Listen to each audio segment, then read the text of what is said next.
ये तवीज़ आपने मिस्र का नाम सुना होगा, मिस्री जादू सुना होगा। लेकिन जैसा कि जो मेरे फॉलोअर्स हैं सब जानते हैं कि जादू, मैं हर वीडियो में नहीं तो हर दूसरी वीडियो में बताता हूँ कि जादू करने वाला और करवाने वाला दोनों दोज़ख में जाएंगे, तो इसलिए जादू की तो मैं कोई चीज़ दे नहीं सकता। तो ये है मिस्री सिरयानी, उनकी एक ज़ुबान है, क्योंकि वहाँ पे बहुत सारी ज़ुबानें बोली जाती हैं, उसी तरह एक ज़ुबान सिरयानी है। उसमें ये लिखा हुआ तवीज़ है, लेकिन ये जादू का नहीं है।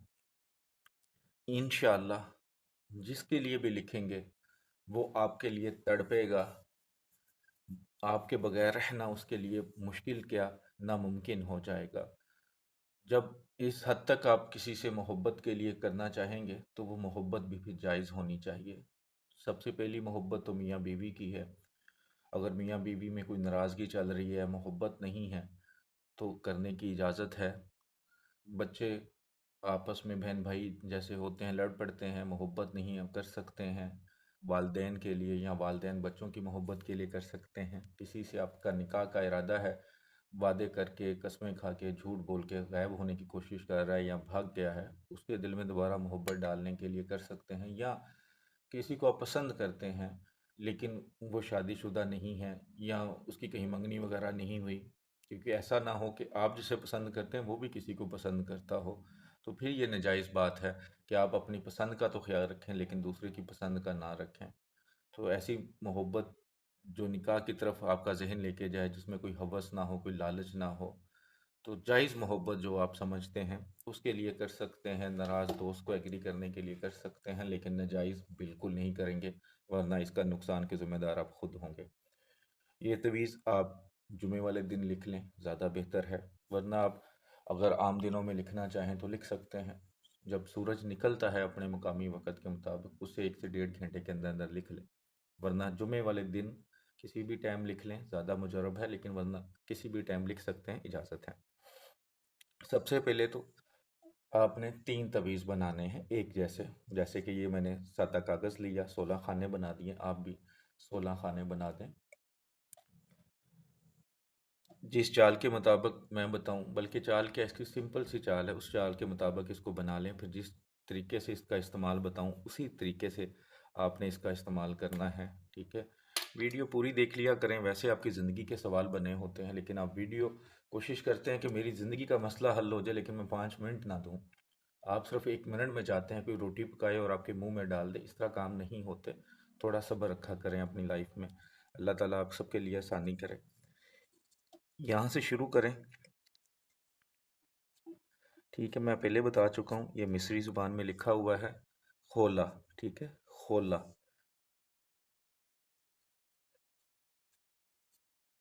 ये पहले जो 4 खाने हैं आपने इसी तरह फिल कर लेने हैं। ठीक है, जो दूसरा नीचे है मेमून। ठीक है, मेमून।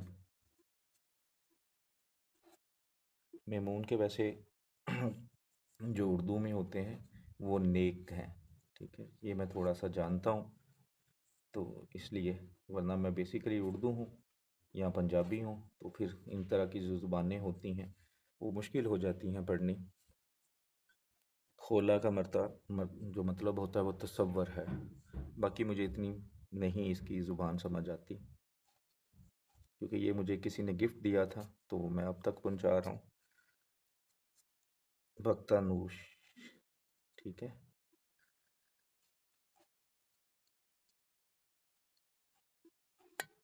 बख्तानूश।